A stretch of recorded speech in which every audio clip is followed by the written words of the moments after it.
Health और wellness highlights के एक और ताज़ा तरीन एपिसोड में आपका स्वागत है। मैं हूं रविंद्र सोनी, मैं एक जर्नलिस्ट हूं और आपके लिए हेल्थ और वेलनेस से जुड़े हुए अपडेट्स लेकर आता हूं। तो चलिए शुरू करते हैं आज की अपडेट्स।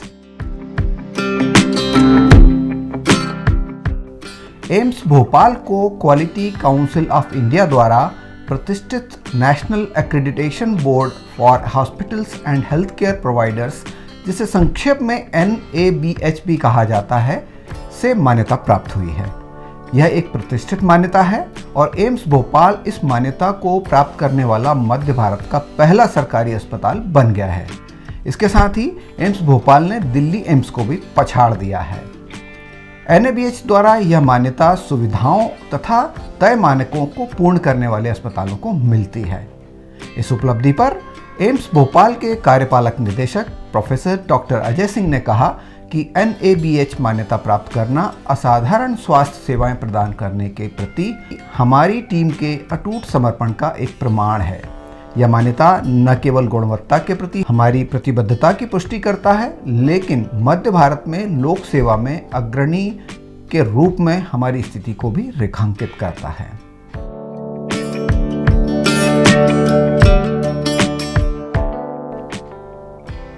आज का दूसरा अपडेट बेबस दुधमुहे बच्चों पर किए जाने वाले दर्दनाक और अमानवीय कृत्य से जुड़ा हुआ है। आदिवासी समाज में दगना प्रथा के रूप में प्रचलित यह कृत्य पिछले एक माह में प्रदेश के शहडोल जिले में 4 मासूम बच्चों की जान ले चुका है।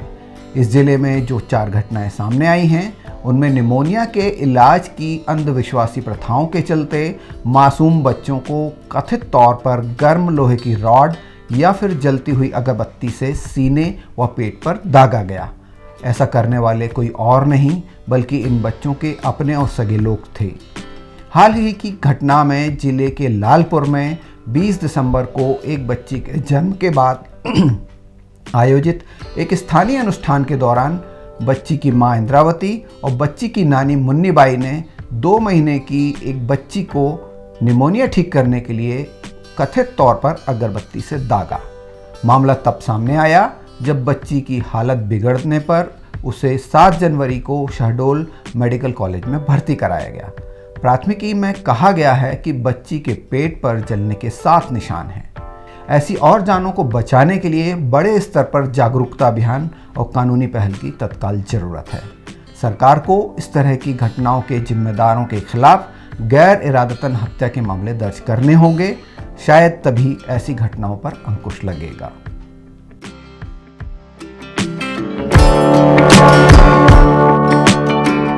तीसरे अपडेट में आज हम बात करेंगे ध्यान खींच रहे एक ऐसे विषय की ओर जो जेन जेड यानी 1996 से 2010 के बीच जन्मी पीढ़ी से संबंधित है। इस जनरेशन के युवा अब अपनी मानसिक समस्याओं को सुलझाने में साइकोलॉजिस्ट की मदद लेने में आगे आ रहे हैं। दवाओं की बिक्री से जुड़े आंकड़े बताते हैं कि भारत के जेन जेड व मिलेनियल्स युवाओं के बीच एंटी डिप्रेसेंट्स और मूड एलिवेटर्स की मांग बढ़ रही है। एंटी डिप्रेसेंट्स और मूड एलिवेटर्स वे दवाएं हैं जिनका इस्तेमाल तनाव, अनिद्रा और कुछ अन्य मानसिक समस्याओं से निपटने के लिए किया जाता है। ये दवाएं कुछ सबसे अधिक बिकने वाली दवा श्रेणियों में शामिल हो गई हैं। फार्मारेक नामक एक फार्मास्यूटिकल मार्केट रिसर्च फर्म के डेटा के मुताबिक न्यूरोसाइकाट्री दवाएं देश में टॉप 10 चिकित्साओं में शामिल हैं, जिनका मार्केट मूल्यांकन 11,774 करोड़ रुपए है। वहीं माइंड पियर्स नामक मानसिक स्वास्थ्य प्लेटफॉर्म ने बताया है कि पिछले कुछ महीनों में मानसिक स्वास्थ्य की तलाश में लोगों की संख्या में 80% की वृद्धि हुई है और यह अद्भुत है कि इन व्यक्तियों में से करीब 85% 35 वर्ष से कम आयु के हैं। माइंड पियर्स की सह संस्थापिका कनिका अग्रवाल ने हाल ही में एक समाचार पत्र को दिए इंटरव्यू में कहा है कि भारत की युवा पीढ़ी यह समझ रही है कि केवल मानसिक समस्याओं के लिए ही नहीं बल्कि जीवन के विभिन्न पहलुओं में भी अच्छा प्रदर्शन करने के लिए चिकित्सा सहायता लेनी चाहिए। विशेषज्ञों का कहना है कि जेन जेड को चिंता और तनाव के अधिक स्तरों का सामना करना पड़ रहा है। वैसे देखा जाए तो युवाओं के बीच मानसिक स्वास्थ्य के प्रति बढ़ता हुआ रुझान एक सकारात्मक संदेश है, जो चिकित्सा सहायता मांगने के लिए बेहिचक आगे आ रहा है। आज से पहले लोग साइकेट्रिस्ट के पास जाने से बचते थे और उन्हें लगता था कि हम पागल थोड़ी ही हो गए हैं जो साइकेट्रिस्ट की ज़रूरत हमें पड़ रही है। मेरा मानना है कि नई पीढ़ी में यह बदलाव एक स्वस्थ मानसिकता की ओर साहसी कदम है।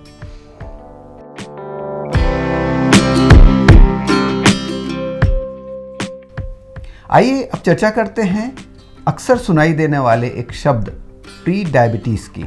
आपने अक्सर अपने किसी मित्र, रिश्तेदार या ऑफिस सहयोगी को यह कहते हुए सुना होगा कि वह प्री डायबिटिक हो गया है या हो गई है। तो चलिए जानते हैं आज इसके मायने क्या होते हैं।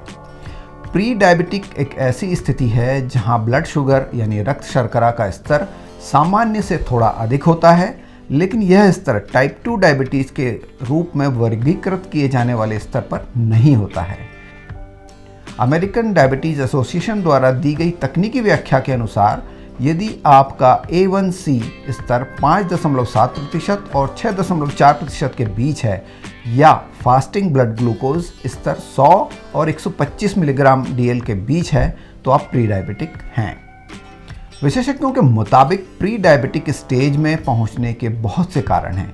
इनमें अधिक वजन या मोटापा होना, परिवार में डायबिटीज का इतिहास होना, बढ़ती हुई उम्र, शारीरिक गतिविधि का कम होना तथा गर्भावस्था में डायबिटीज़ का इतिहास होना प्रमुख हैं।